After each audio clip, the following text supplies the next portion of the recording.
तो आइए analgesics drugs को समझ लेने के बाद दूसरा ड्रग्स आ रहा है जिसका नाम है मेरे दोस्त एंटीपायरेटिक्स। क्या नाम है? एंटीपायरेटिक्स।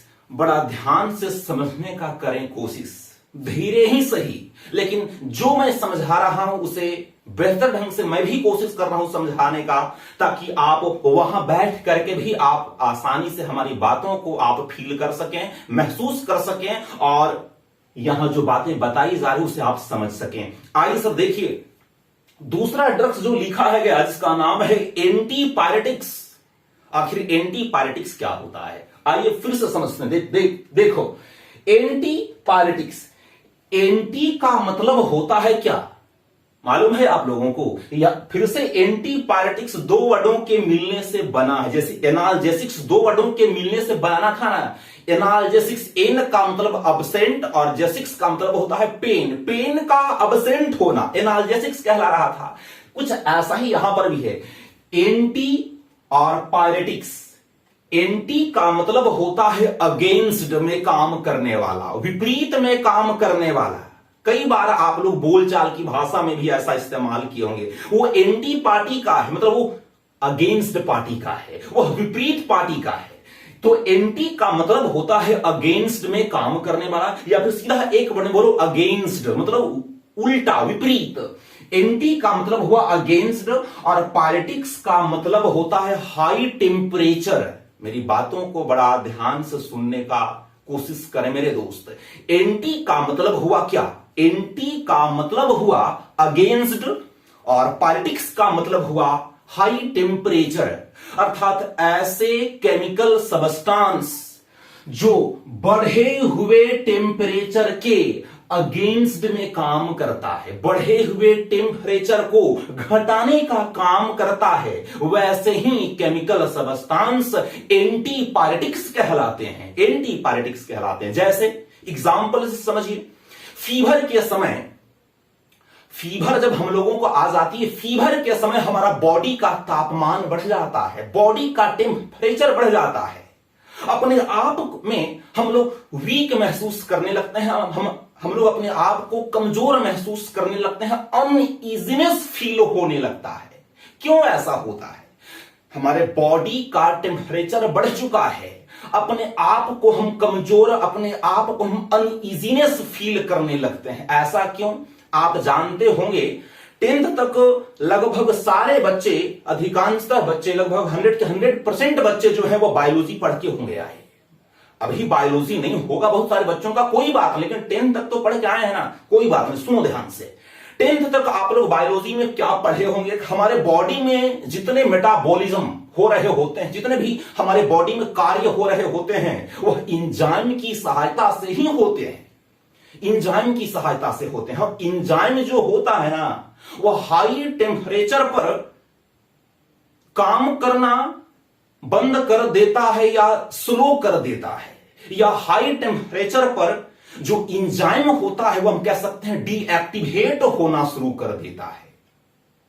तो जितना कार्य करने की एबिलिटी, क्षमता उस इंजाइम के पास होती है, वह धीरे धीरे अब एबिलिटी उसका कम होता चला जाता है। इसलिए अब हमारे बॉडी में जो अधिकांश जो मेटाबॉलिज्म हो रहे हैं, जैसे डाइजेशन हो गया, वह धीरे धीरे मंद पड़ते चला जाता है। क्यों?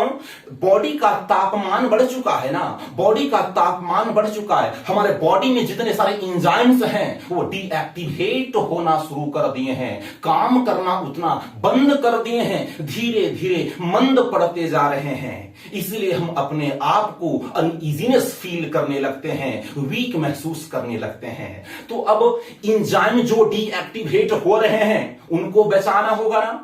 जो हम अपने आप को कमजोर महसूस कर रहे हैं, अनईजीनेस जो फील हो रही है, उसे ऐसा न हो इसके लिए जो एंजाइम मरते जा रहे हैं, जो एंजाइम डीएक्टिवेट होते जा रहे हैं, उनको बचाना होगा।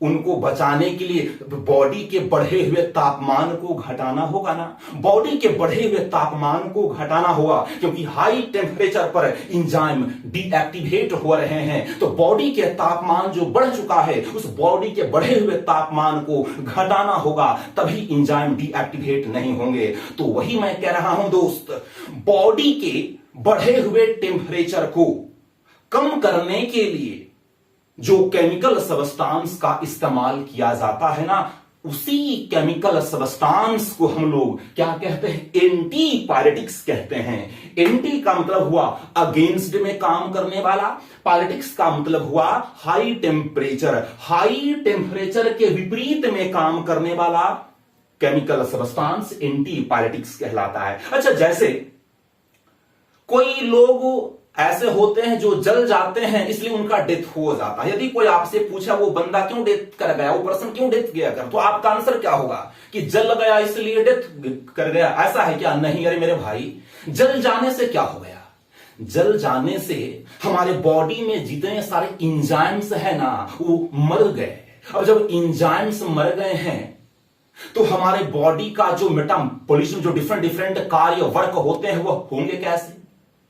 तो इसका आंसर क्या होगा कि जल जाने से हमारे बॉडी में अवेलेबल जो एंजाइम्स होते हैं वह मर जाते हैं, इसलिए पर्सन क्या होता है? डेथ कर जाता है। आ रही बात समझ में? तो ध्यान रखिएगा, बॉडी के बढ़े हुए तापमान को घटाने के लिए जो केमिकल सब्सटेंस का इस्तेमाल किया जाता है ना, उसी केमिकल सब्सटेंस को एंटीपायरेटिक्स कहा जाता है। मेरे दोस्त, एंटीपायरेटिक्स कहा जाता है। कुछ बच्चे यदि ये सोचते हैं कि सर जो नोट्स भेज रहे हैं वो नोट्स को हम सिर्फ नोट डाउन कर लें अपने कॉपी में तो केमिस्ट्री हमें समझ आ जाएगी, ऐसा बात नहीं है मेरे दोस्त। मैं जो कह रहा हूं ये सुन ले, नोट्स तू मत बनाना, बाद में किसी कॉपी से तू कॉपी करवा लेना, वो अच्छा है, लेकिन हमारी बातों को थोड़ा ध्यान से सुनने का कोशिश कर, तभी आपको केमिस्ट्री समझ में आएगी। देखो, एंटीपायरेटिक्स का स्टेटमेंट मात्र 2 लाइन का है, लेकिन मैं समझा रहा हूं कितनी देर से आप लोगों को।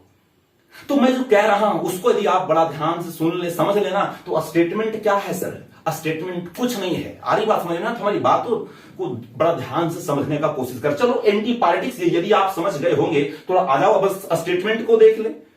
कुछ टीचर क्या करते हैं, एंटीपायरेटिक्स का स्टेटमेंट लिख दिया और स्टेटमेंट को पढ़ कर रीड करके उनको क्या क्या समझा दिया। ऐसा है, यदि आप वैसा ही लायक है तो आप फिर यहां पर क्यों आए हैं सर? इसलिए पहले एंटीपायरेटिक्स क्या हो, चाहे कोई भी टॉपिक क्या हो, पहले उस टॉपिक के कंसेप्ट को समझने का आप करें कोशिश, उसके बाद स्टेटमेंट की ओर आ रहे हैं। मैंने एंटीपायरेटिक्स दिमाग में फीड कर दिया क्या होता, उसके बाद मैं इसके स्टेटमेंट पे आ रहा हूं। अब तो मैं स्टेटमेंट नहीं भी समझाऊं तो आप समझ सकते हैं, लेकिन फिर भी मैं स्टेटमेंट समझाऊंगा ताकि कोई भी बच्चे जो जैक बोर्ड से आए हैं वो अपने आप को वीक महसूस न करें कि सर हम स्टडी कर करके इसका हिंदी नहीं कर पाते हैं तो लिख नहीं पाते हैं, कोई दिक्कतें आपको ना हो, ऐसा मैं कोशिश कर रहा हूं यहां से। अब देखो, एंटीपायरेटिक्स, एंटी का मतलब हुआ अगेंस्ट, पायरेटिक्स का मतलब हुआ हाई टेम्परेचर। तो हाई टेम्परेचर के विपरीत में कार्य करने वाले केमिकल सब्सटेंस एंटीपायरेटिक्स कहलाते हैं ना।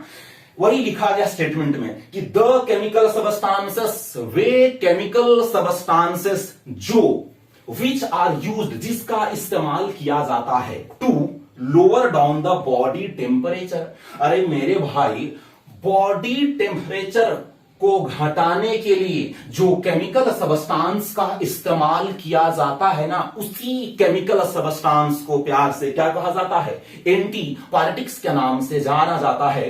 एंटीपायरेटिक्स के नाम से जाना जाता है। आपका जैसे फॉर एग्जांपल में क्या है तो दोस्त, इसका एग्जांपल हुआ पैरासीटामोल, नीमोस्लाइड, फेनासेटिक, ये कुछ इनके एग्जाम्पल हैं किसके? एंटीपायरेटिक्स के। तो आई होप आप एंटीपायरेटिक्स समझ गए होंगे।